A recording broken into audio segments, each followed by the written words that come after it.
नमस्कार दोस्तों, स्वागत है आप सभी का आपके अपने YouTube चैनल देववर्मा एकेडमी पर। साथियों, इतिहास के अंतर्गत आज हम देखेंगे हड़प्पा सभ्यता के सामाजिक जीवन के बारे में। जब हम हड़प्पा सभ्यता के सामाजिक जीवन पर दृष्टिपात करते हैं तो हम यहाँ पर देखते हैं कि जो हड़प्पा सभ्यता का समाज था वे जटिल संरचना आधारित समाज था, क्योंकि यहाँ पर बहु प्रजाति या कह सकते हैं बहुत सारे समूह के लोग निवास करते थे, जिसके कारण जो विशेषता ये रहती है नगरीकरण के अंतर्गत। अधिकतर हमें यहाँ पर नारी मृण मूर्तियां मिली, और मृण मूर्तियां जो कि मैंने आपको बताया था कि मिट्टी से बनाई गई मूर्तियां जिनको आग में पकाया जाता है उन्हें मृण मूर्तियां कहा जाता है। तो अधिकांशतः जब नारियों की मृण मूर्तियां मिली तो इससे कहीं ना कहीं अनुमान लगाया गया कि जो हड़प्पाई समाज था वह मातृ सत्तात्मक समाज था। तो हड़प्पा के सामाजिक जीवन में सबसे पहले बात करते हैं हड़प्पाई समाज की। तो हड़प्पा का समाज था मातृ सत्तात्मक समाज। आज जो हम वर्तमान में समाज देखते हैं, आज का हमारा समाज है वह पितृसत्तात्मक। इसका सबसे अच्छा उदाहरण ये कि जब आप सरनेम लगाते हैं तो आप देखते हैं आप प्रायः अपने पिता के सरनेम के आधार पर ही यहाँ पर सरनेम लगाते हैं। तो ये पितृसत्तात्मक समाज है, और हड़प्पाई जो समाज था वह था मातृसत्तात्मक समाज। ऐसा सिर्फ अनुमान के आधार पर माना है, लिपि को पढ़ा नहीं गया, जिसके कारण जो अनुमान लगाया जाता है, जैसे यहाँ पर अधिकतर मूर्तियां नारियों की मिली, स्त्रियों की मिली, जिसके कारण मातृ सत्तात्मक हमने इस समाज को बोल दिया। वहीं जब हम पुरातात्विक खोजें देखते हैं, पुरातात्विक साक्ष्य देखते हैं, तो वे कहीं ना कहीं संकेत करते हैं कि यहाँ का समाज 4 वर्गों में विभाजित था। अब ध्यान देने योग्य बात यह है कि अभी तक हड़प्पाई समाज में वर्ण व्यवस्था नहीं आई थी। वर्ण अर्थात ब्राह्मण, क्षत्रिय, वैश्य, शूद्र, यह है आपकी वर्ण व्यवस्था। तो हड़प्पाई समाज में हमें वर्ण व्यवस्था नहीं देखने को मिली, हमें हड़प्पाई समाज में यहाँ पर वर्ग निर्धारण देखने को मिला। यहाँ पर संभवतः जो समाज था वो वर्गों में विभक्त था, और वे वर्ग थे शासक, कुलीन जिसे धनी वर्ग कहा जाता था, मध्यम और निम्न वर्ग। इन 4 वर्गों में समाज यहाँ पर बटा हुआ था। वहीं यहाँ पर हमें कुछ राजनीतिक, सांस्कृतिक, आर्थिक गतिविधियां देखने को मिलती है। जैसे जो शासक वर्ग था, वह शासक वर्ग यहाँ पर राजनीतिक और प्रशासनिक इकाइयों को संभालता था। धनी वर्ग यहाँ पर अधिशेष या लाभ का कार्य करता था। वहीं व्यापारी वर्ग भी कहीं ना कहीं देखने को मिलता है कि यहाँ पर व्यापार करता था। और जो श्रमिक वर्ग था, चूंकि इतनी बड़ी आर्थिक गतिविधि एक नगरीकरण में चलती थी, तो इस आर्थिक गतिविधि में श्रमिक वर्ग का भी कार्य था, तो श्रमिक वर्ग भी हमें यहाँ पर देखने को मिला। तो हड़प्पाई समाज था मातृ सत्तात्मक, 4 वर्गों में विभाजित था ये समाज। शासक वर्ग, कुलीन या धनी वर्ग, मध्यम वर्ग और निम्न वर्ग। वहीं अगर हम इस समाज के खान पान की बात करें तो यहाँ का जो समाज था ये खान पान में शाकाहारी और मांसाहारी दोनों प्रकार का था। शाकाहार में यहाँ पर गेहूं, जौ, चावल, इन चीजों का प्रयोग किया जाता था। वहीं मांसाहार में अगर हम बात करें तो यहाँ पर बकरी, भेड़ आदि चीजों का प्रयोग मांसाहार में किया जाता था। रहन सहन की अगर हम बात करते हैं या इनके पहनावे की बात करते हैं, तो चूंकि आपने देखा था कि यहाँ पर लाजवर्द मणि जो कि बहुमूल्य एक पत्थर या धातु होता है, ऐसी पत्थर या धातुएं मंगाई जाती थी, जिससे कहीं ना कहीं यह अंदाजा लगाया जा सकता था कि ये लोग वस्त्र आभूषण के शौकीन थे। वहीं यहाँ पर स्त्रियां साज सज्जा की शौकीन थी, क्योंकि हमने देखा था यहाँ पर लिपस्टिक के साक्ष्य मिले। उसके पश्चात यहाँ पर हमें कंघा मिला, तो ऐसे सौंदर्य वाली चीजें भी मिली जो कहीं ना कहीं मन के बनाने की या मोती जो हम कहते हैं मन के बनाने के कारखाने मिले। तो यह इंगित करता है कि इस समाज में स्त्रियां साज सज्जा की शौकीन था। यहाँ पर लोग सूती एवं ऊनी दोनों वस्त्र धारण करते थे। इस तरीके से हड़प्पाई समाज में खान पान में यहाँ पर शाकाहार और मांसाहार का प्रयोग किया जाता था। रहन सहन में यहाँ पर वस्त्राभूषण के शौकीन थे। वस्त्र आभूषण के साथ साथ यहाँ पर स्त्रियां साज सज्जा की शौकीन थी। वहीं पे अगर हम यहाँ के मनोरंजन की बात करें कि यहाँ मनोरंजन में क्या प्रमुख था, तो यहाँ पर लोग शिकार करते थे। शिकार करने के साथ साथ मछलियों को पकड़ते थे। वहीं यहाँ पर मल्ल युद्ध या जिसे कुश्ती कहते हैं वो करवाई जाती थी। इसके साथ साथ हमने यहाँ पर ये देखा कि जो हड़प्पाई समाज था, इस हड़प्पाई समाज में पशुओं को लड़ाया जाता था, वो भी कहीं ना कहीं मनोरंजन के अंतर्गत ही आता है। इस तरीके से यहाँ का मनोरंजन रहता था, यह मनोरंजन के साधन थे। वहीं जब हमें यहाँ पर एक कांसे की नर्तकी की मूर्ति मिली, तो यह इंगित करता है कि इस समाज के लोगों की जो आसक्ति थी वह नृत्य में भी देखने को मिलती है। जब हमें खुदाई करवाई तो खुदाई में यहाँ पर हड़प्पाई समाज में हमें औजार मिले, तो औजार ये बताते हैं कि ये युद्ध के ज्ञान से भी परिचित थे। तो हड़प्पाई समाज में हमें ध्यान रखना है कि हड़प्पा का जो समाज था वह मातृ सत्तात्मक समाज था, क्योंकि अधिकतर जो मूर्तियां मिली या मृण मूर्तियां मिली वो माताओं की मिली या स्त्रियों की मिली, दूसरी बात, यहाँ पर जो वर्ग था वे 4 वर्गों में विभाजित था। एक था शासक वर्ग, कुलीन वर्ग, मध्यम वर्ग और निम्न वर्ग। इसके पश्चात सामाजिक जीवन अब हमारा कंप्लीट होता है। सामाजिक जीवन के पश्चात अगर हम यहाँ के लिपि की बात करें हड़प्पाई सभ्यता की, तो चूंकि आद्य ऐतिहासिक काल से संबंधित सभ्यता है और क्वेश्चन बनता भी है कि हड़प्पा सभ्यता किस काल से संबंधित है, तो वह आपकी आद्य ऐतिहासिक काल से। आद्य ऐतिहासिक काल जैसे कि आप जानते हैं कि जहां पर पुरातात्विक साक्ष्यों के साथ लिपि मिली, किंतु लिपि को इतिहासकार अभी तक पढ़ नहीं पाए। तो हड़प्पाई लिपि की बात करें तो जो हड़प्पाई लिपि का सर्वप्रथम विचार किया था, इस लिपि का सर्वप्रथम विचार किया था अलेक्जेंडर कनिंघम ने। अलेक्जेंडर कनिंघम ने विचार किया कि जो हड़प्पाई लिपि है ये कहीं ना कहीं इसका संबंध ब्राह्मी लिपि है, यह ब्राह्मी लिपि से है। तो 1873 में अलेक्जेंडर कनिंघम ने इसका संबंध ब्राह्मी लिपि से बताया। इसके पश्चात समय गुजरता है। 1925 में एक नए व्यक्ति आते हैं, एले वेडल। एले वेडल प्रथम व्यक्ति थे जिन्होंने हड़प्पाई लिपि को सर्वप्रथम पढ़ने का प्रयास किया, लेकिन ये इसको पढ़ नहीं पाए। उसके पश्चात हमने देखा कि हड़प्पाई लिपि में जो साक्ष्य मिले, जिस तरीके के यहाँ पर साक्ष्य मिले, वे साक्ष्य थे अधिकतर चित्रात्मक। दूसरी बात करें, इन चित्रात्मक साक्ष्यों के अलावा कुछ कम साक्ष्य की बात करें तो कम साक्ष्य मिले भाव चित्रात्मक, और अल्प जो साक्ष्य थे, अल्प साक्ष्य में हमें अक्षरात्मक साक्ष्य मिले। इसका साधारण सा अर्थ यह है कि जो हड़प्पाई लिपि थी, इस हड़प्पाई लिपि में हमने देखा कि यहाँ पर चित्रात्मक साक्ष्य है, अर्थात हमें यहाँ पर मछली की आकृति, मानव आकृति, पशुओं की आकृति, इस तरीके की आकृति इस लिपि में देखने को मिली। और इस लिपि में सर्वाधिक चिन्ह मिले हमें अंग्रेजी के यू अक्षर की आकृति और मछली की आकृति। जब इस तरीके के चिन्ह इस लिपि में मिली तो हमने देखा कि इन चित्रों को देखकर हम इनका भाव स्पष्ट कर सकते हैं, इसलिए इसे भाव चित्रात्मक या चित्रात्मक लिपि कहा गया। तो अगर बात करते हैं हड़प्पाई लिपि की, तो हड़प्पाई लिपि थी चित्रात्मक लिपि या भाव चित्रात्मक लिपि। क्यों?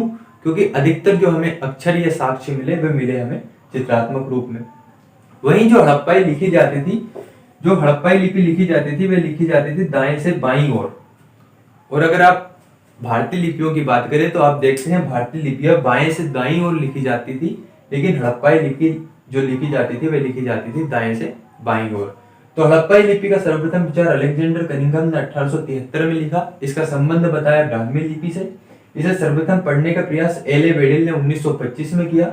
सर्वाधिक साक्ष्य इस लिपि में हमें चित्रात्मक रूप में मिले, उससे कम साक्ष्य भाव चित्रात्मक रूप में, और न्यून साक्ष्य मिले हमें अक्षरात्मक रूप में। तो चित्रात्मक रूप में अधिक साक्ष्य मिले, जिसके कारण इस लिपि को बोल दिया गया चित्रात्मक लिपि या भाव चित्रात्मक लिपि। सर्वाधिक अक्षर मिले हमें अंग्रेजी के यू अक्षर के आकार के और मछली की आकृति के आकार के। दाएं से बाईं ओर ये लिपि लिखी जाती है। तो हमारा हड़प्पाई सामाजिक जीवन और हड़प्पाई लिपि यहाँ पर कंप्लीट होता है। इसके पश्चात देखिए मैंने बोर्ड पर लिखा है हड़प्पा कालीन धार्मिक जीवन। अब देखिए, अगर हम हड़प्पा कालीन धार्मिक जीवन को समझना चाहते हैं तो किसी भी धर्म को अगर हमें समझना है तो अगर हम उस धर्म की लिपि या उस पुस्तक को पढ़ लें जो उस धर्म से संबंधित है, तो हम उस धर्म के आध्यात्मिक या दार्शनिक चरण को आसानी से समझ सकते हैं। लेकिन अगर हम हड़प्पाई धर्म की बात करें तो हड़प्पाई धर्म में लिपि मिली, अभी हमने देखा यहाँ पर लिपि तो मिली, उस लिपि को इतिहासकार पढ़ नहीं पाए, या हमें इतनी मात्रा में लिपि नहीं मिली कि हम उसका पूर्ण रूप से आध्यात्मिक रूप देख सके। तो हड़प्पाई धार्मिक जीवन को समझने के लिए हमें यहाँ पर लिपि पे डिपेंड नहीं रहना पड़ा, और जब लिपि हमें पूर्ण रूप से नहीं मिली, उसे नहीं पढ़ सके, तो हम इसके आध्यात्मिक या दार्शनिक रूप को इतने सही तरीके से या सटीक तरीके से नहीं बता सकते। तो फिर हमने इसके धार्मिक जीवन को समझने का प्रयास कैसे किया, तो हमने यहाँ पर देखा पुरातात्विक खोजों को, जो खुदाई में अवशेष मिले, जैसे यहाँ पर मुहरें मिली, मृदभांड मिले, उसके पश्चात यहाँ पर मृण मूर्तियां मिली। सिर्फ इसके आधार पर, भौतिक चीजों के आधार पर हमने अनुमान लगाया कि यह सभ्यता किस तरीके की रही होगी, यहाँ का धार्मिक जीवन कैसा रहा होगा।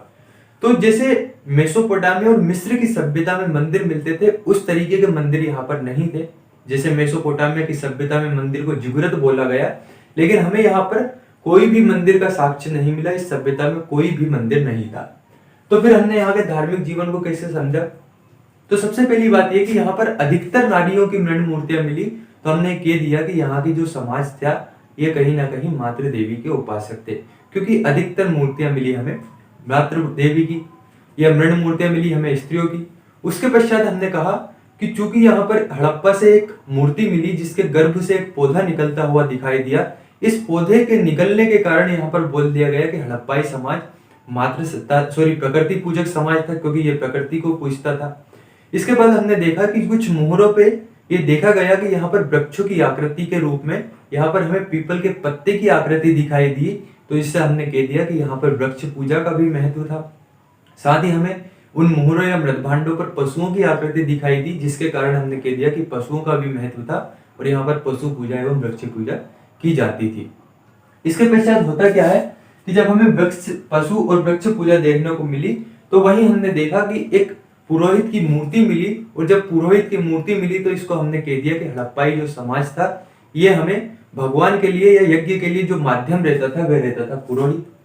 वहीं आपने देखा था जब आपने पढ़ा था मोहनजोदड़ो के स्थल के बारे में कि कौन से साक्ष्य मिले, तो हमें यहाँ पर पशुपति महादेव की एक मूर्ति मिलती है। एक मुहर पर एक पशुपतिनाथ महादेव जिन्हें नाम दिया गया था, उस योग मुद्रा में बैठे हुए उस योगी को जिसके आसपास पशु बैठे हुए हैं पशुपति महादेव की मूर्ति बोला गया। तो यहाँ पर ये लोग हड़प्पाई समाज के लोग पशुपति महादेव के उपासक थे।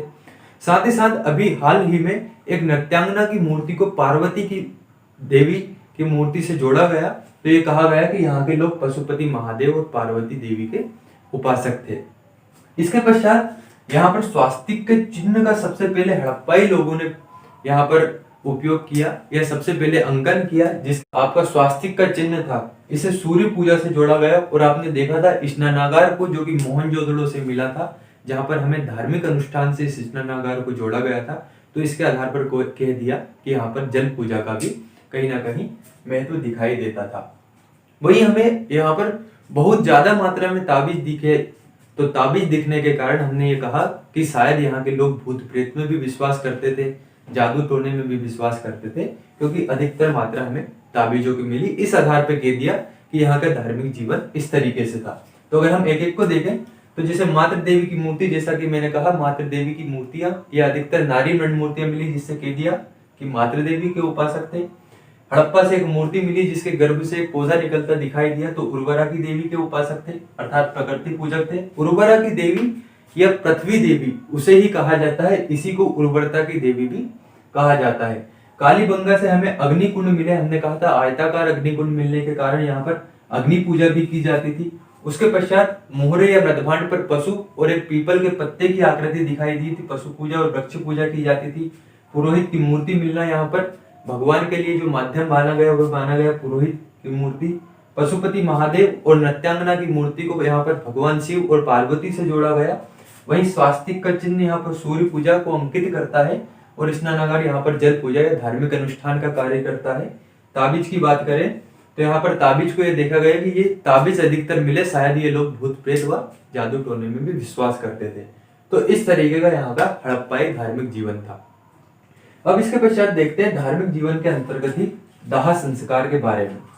देखिए, जब आप किसी भी दाह संस्कार के बारे में अध्ययन करते हैं तो उससे हम समझ सकते हैं कि ये लोग किस तरीके की शक्तियों या परलौकिक या लौकिक शक्तियों में विश्वास करते हैं अथवा नहीं। तो जब हम यहाँ के दाह संस्कार की बात करते हैं तो हमें ऐसा लगता है कि ये लोग पुनर्जन्म में भी विश्वास करते थे, साथ ही साथ परलौकिक सत्ता में भी विश्वास करते थे। तो यहाँ पर हमें दाह संस्कार में 3 तरीके के दाह संस्कार देखने को मिले। एक था पूर्ण समाधान, दूसरा था आंशिक समाधान और तीसरा था कलश समाधान। पूर्ण समाधान में जब व्यक्ति मृत्यु हो जाती है व्यक्ति की, तो मृत्यु के पश्चात उसके संपूर्ण शरीर को यहाँ पर दफना दिया जाता था, जिसे कहा जाता था पूर्ण समाधान। और हड़प्पा सभ्यता में सबसे सर्वाधिक प्रचलित तरीका था पूर्ण समाधान का, अर्थात मृत्यु व्यक्ति को जब पूर्ण रूप से दफना दिया जाता था, उसके शव को दफना दिया जाता था, तो उसे कहा गया पूर्ण समाधान। और हड़प्पा सभ्यता का सबसे प्रचलित तरीका पूर्ण समाधान है। दूसरा है आंशिक समाधान। आंशिक समाधान में होता क्या था, जब व्यक्ति की मृत्यु हो जाती थी तो इसे जंगलों में छोड़ दिया जाता था, और पशु पक्षी द्वारा जब इसके कुछ अंशों को खा लिया जाता था, तो जो भाग बचा होता था उस भाग को जमीन में यहाँ पर दफनाया जाता था, इसे कहा जाता था आंशिक समाधान। अगला है कलश समाधान। कलश समाधान में होता क्या था, जब व्यक्ति की मृत्यु हो जाती है तो इस व्यक्ति की मृत्यु के पश्चात उसको शव को जलाने के पश्चात जो वहां पर अवशेष बचते हैं, उन अवशेषों को कलश में रखकर यहाँ पर जमीन में दफनाया जाता था, उसे कहा गया कलश समाधान। तो इस तरीके से दाह संस्कार में यहाँ पर 3 तरीके के संस्कार देखने को मिले। पूर्ण समाधान, आंशिक समाधान और कलश समाधान। अब पुनर्जन्म में इनका विश्वास क्यों था, तो हमने देखा यहाँ पर युगल समाधिकरण अर्थात पुरुष के साथ स्त्री को भी यहाँ पर देखा गया। साथ ही साथ हमने यहाँ पर देखा R37 प्रकार का कब्रिस्तान, जिसमें देखा गया कि व्यक्ति के साथ 37 तरीके की वस्तु रखी जाती थी। वहीं हमें रोपड़ से एक व्यक्ति के साथ कुत्ते के दफनाने के साक्ष्य मिले, तो ये कहीं ना कहीं परलौकिक सत्ता और पुनर्जन्म को इंगित करता है। तो हड़प्पाई समाज में दाह संस्कार 3 तरीके का था, पूर्ण समाधान, आंशिक समाधान और कलश समाधान। इस तरीके से हड़प्पा का सामाजिक जीवन, हड़प्पाई लिपि और हड़प्पाकालीन धार्मिक जीवन कंप्लीट होता है। इसके पश्चात जो भाग बचता है उसको हम देखेंगे अगले वीडियो में। तब तक के लिए धन्यवाद।